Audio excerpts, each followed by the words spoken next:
Magandang umaga. Dito kami walking kami ngayon dito sa isang subdivision sa CDO. Yan.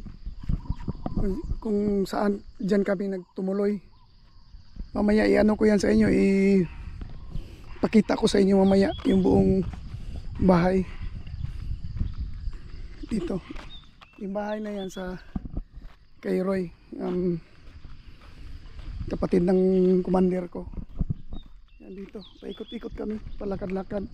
Kasi maganda maglakad, paano? Paahon. Yan. Yan dito. Malalaking bahay. Pero ano ito yung isang section nila, pare-pareho ang bahay. Yung iba naman. Pero ang kagandahan, tuwing lahat ng section kung anong design ng bahay mo, may mga main road. Tulad na yan, pare-pareho ang design ng bahay. Nasa ino yan kung matapos mong bayaran, i-renovate mo. Yan para tulad ito, walang nakatira. Maraming for sale dito, nakita ko doon may mga bahay na for sale. Kaya kung may pera ka, pwede ka ditong mamili ng bahay. Yan. Tapos may sariling garahe na. Yung mga bahay may mga garahe. Kaya kung may sasakyan ka, pwede mong igarahe sa loob ng bahay. Maganda. Tapos malamig. Tingnan mo, malamig ngayon. Ganda ng simoy ng hangin. Tapos paahon kami. Ayan. Ito yung subdivision na ito. Ang laki nito. Laki. Yan, itong dito banda pare-pareho yung bahay. Yan. Meron dito, doon. Dito, doon kami galing. Ayan. Ito palabas kami. Yan. Dito. Mamaya ulit. Ibang subdivision. Lamiran na lamiran. Kini lamiran Christmas ito. Dito tayo, ibang design na naman ng mga bahay ito. Yan. Galing doon is ibang design ng mga bahay. Yan. Ito malalaking bahay ito. Yan ibang design yan, may gate. Bawat nito units. Pare-pareho yung bahay, may mga gate. Yan. Okay na rin yung mga bahay nila. Maganda na rin. Tulad yan pwede kang mag-park lang dito sa tabi. Maganda. Yan, magandang loan. Kaya pag may pira ka, pag kailangan mong ng tirahan, maganda dito sa mga lugar na mga high-end. Yan. Kasi every dito, every ilang minuto merong nagro-robing ng mga gwardiya. Ito high-end na mga high-end na subdivision. So, tingnan mo, meron silang garden. Yan, merong maraming tanim. Yan, may gruto. Yan. Kagandahan sa loob ng subdivision na ito. Maganda. Palakad-lakad lang kami hanggang mapagod. Baka makarating kami ng isang tindahan. Ang problema lang dito, walang tindahan. Walang nagtitinda. Meron siguro, hindi lang natin alam. Kung meron kang bibilhin na toothpaste, sabon, mahihirapan ka. Kaya dahil kahapon inurasan namin yung paglabas. Mga hanggang doon sa tawag nito mall. Umabot ng mga 10 minutes by car. Dito maraming nagja-jogging. Maraming nag-jogging, naglakad. Maganda yung nila. Maganda ang plastada ng subdivision. Wala masyadong sasakyan. 4 lanes yung daan. Yan o. Yan o. Nagpark yung mga taxi pero ang lapad ng sasakyan ang daan. Dito pwede ka rin lakad-lakad, magtakbo. Yan o. Dito na naman tayo sa ibang area ng subdivision na ito. Yan, dito merong bus na naghintay. Siguro may bayad yan, o iwan ko kung may bayad o wala, papuntang downtown. O may bayad pala yung bus na yan. Pero yan ang service dito kung wala kang sasakyan. Kasi dito ang ano lang, kailangan mo talagang may sasakyan. Yan. Doon kami galing. Doon. Dito pa rin kami sa CDO. Yan o. May service silang bus. Mga pasahero papuntang downtown. Maganda na rin. Pero may bayad din pala yan. O, dito. Lamiran Trails. Yan. Nandito na naman kami sa isang area. Sa loob pa rin kami ng subdivision. Galing kami doon. Papasok kami dito. Ito. Ang dami pang kahoy. Daming kahoy, oh, lip and right. Ang lamig. Lamig ng weather dito. Simoy ng hangin maganda kasi ang daming kahoy na tinanim sa tabi ng kalsada. Meron pa sa gitna sa island nila. Lip and right yung ano. Lip and right ang mga kahoy. Yan, oh, may sarili silang footpath dito at saka sa kabila. Kaya lang ang problema itong kalsada, oh. Ewan ko paano ito ginawa. Yan. Puro lubak-lubak. Pero maganda. Maganda yung plastada ng kanilang subdivision. Ilang hektarya ito. Yan, oh. Palusong tayo. Palusong. Lakas lang ano, tuk-tuk. Wala. Palusong. Parang papunta ito ng main gate na ata. Yan dyan, ibang subdivision rin yan dyan. Ibang subdivision rin. Dito. Yan sa kabila, oh, may bakante pang lupa, oh. Yan, oh, lalaki ng bahay. Lalaki ng bahay dito. Ibang subdivision din naman. Oh. Kaya maganda talaga pag may pira ka. Kapag ano ka, kuha ka ng bahay sa subdivision. Doon tayo galing sa taas. Yan, doon. Doon sa kabila may nag-walking ng kanyang aso.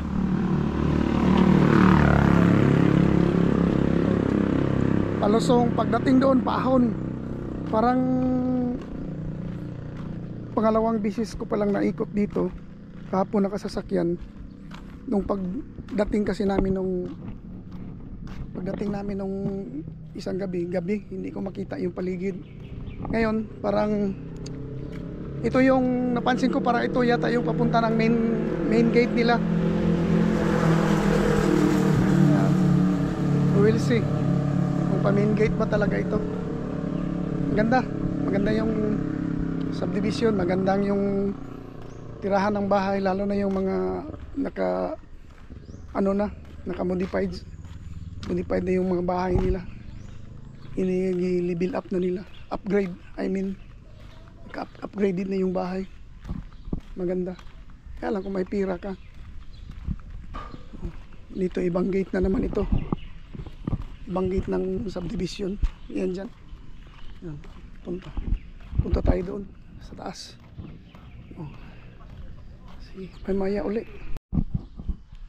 I-house tour ko kayo kung saan kami nagstay sa aming bakasyon dito sa CDO. Dito. Itong bahay na ito, bahay ng kapatid ni Commander. Ayan. Ito, unahin natin. May sarili na siyang gate. Uy. Ayan.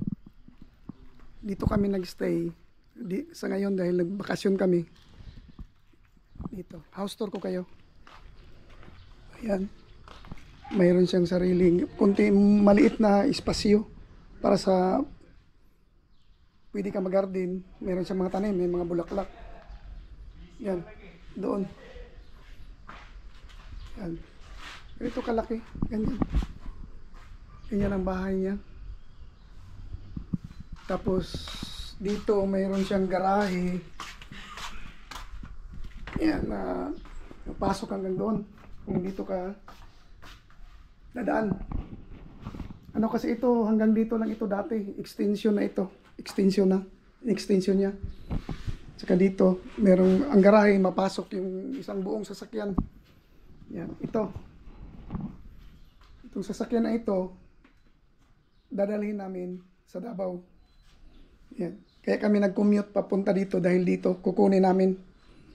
Yan. Kasi ang may-ari ng bahay na ito, kapatid ni Mrs. Yan. Sira muna natin ang gate. Oh, pasok tayo sa loob. Pakita ko sa inyo kung ano ang itsura ng loob ng bahay.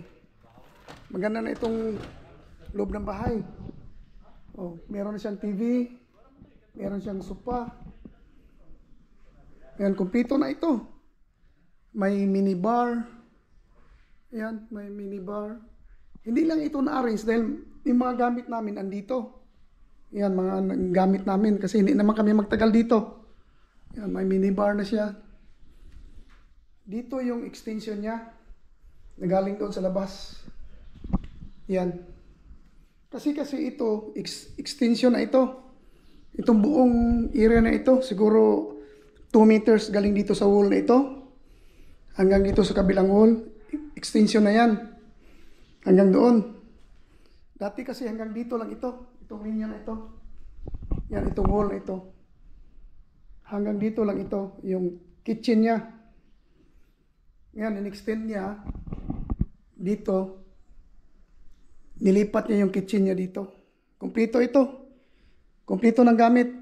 Kahit walang nakatira. Walang nakatira dito kasi wala naman dito yung may-ari.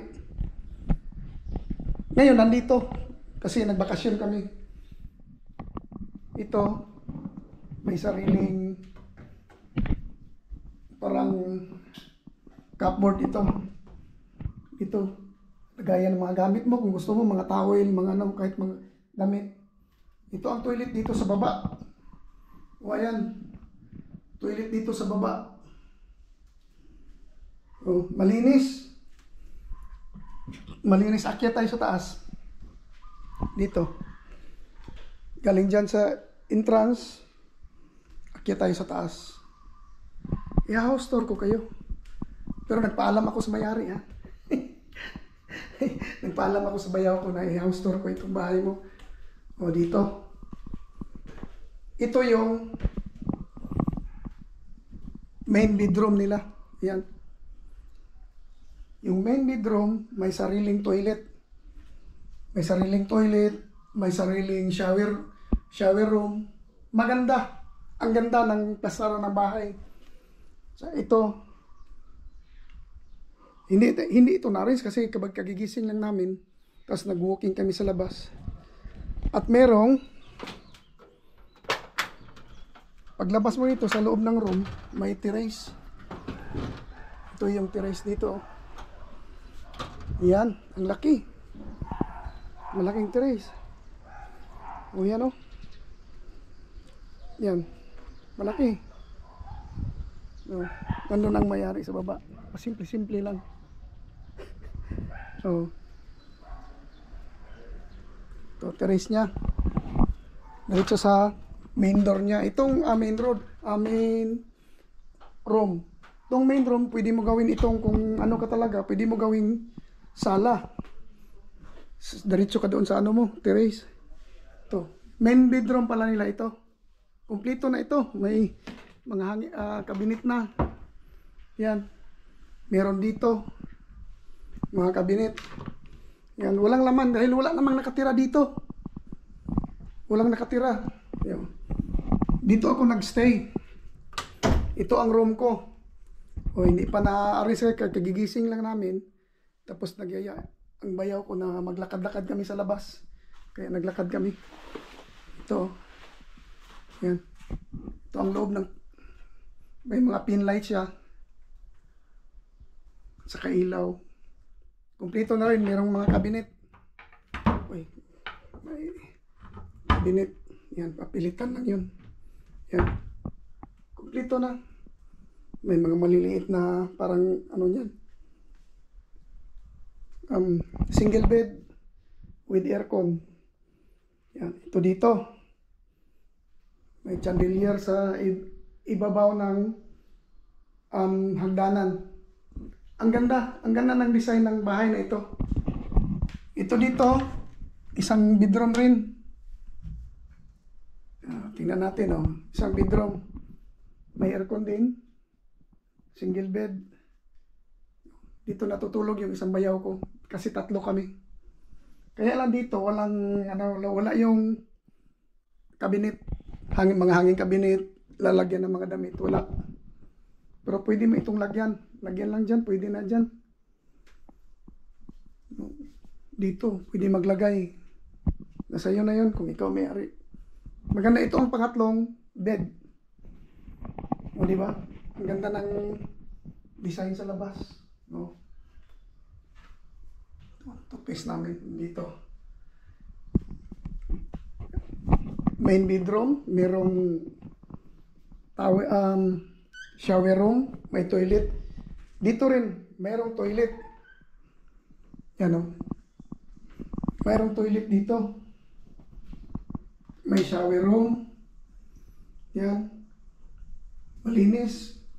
May ventilation. Ito hindi na-arrange kasi kapag dating namin, kalagay namin dyan ang mga sabon. Hindi na namin na tawag nito. Hindi pa nalinis. Ganda ng toilet. Yan o. Maganda. Tapos, diretso na ito sa hagdanan. No? Saan ka pa makakita ng bahay na ganito? Iyok natin ang dahil wala namang tao. At saka maliwanag na ang sikat ng araw. No, baba tayo. Yan ang kabuuan ng sa bahay na ito. So, malaki na. Kung may anak ka na 3, 4, pwede na ito. Maganda oh. Ang laki ng sala. Ang laki ng sala dahil sa ginawa niyang upgrade ito. Yan oh. Walk around.